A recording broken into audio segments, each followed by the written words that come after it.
etti senin kara gözleri, heyran etti senin şirin sözleri.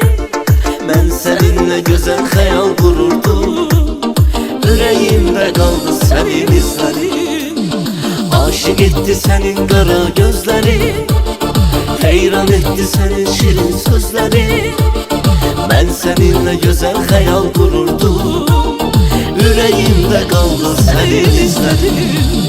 Keşke seni sevmez idim, dertlerimi ölmez idim. Hayallarım yüreğe kaldı. Sevgime sen inanmadın, benim halıma yanmadın. Gözlerimde dünya karardı. Keşke seni sevmez idim, dertlerimi ölmez idim. Hayallarım yüreğe kaldı.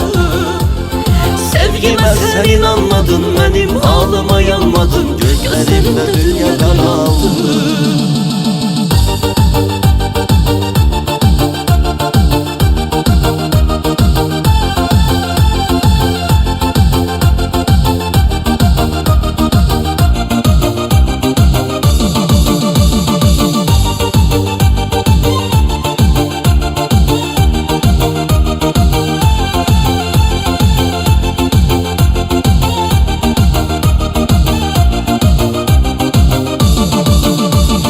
Aşık etti senin kara gözleri, heyran etti senin şirin sözleri.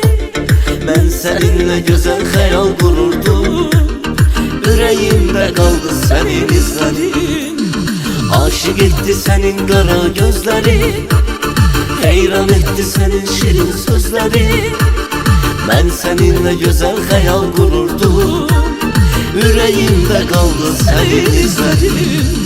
Keşke seni sevmez idim, dertlerimi ölmez idim. Hayallarım yüreğe kaldı.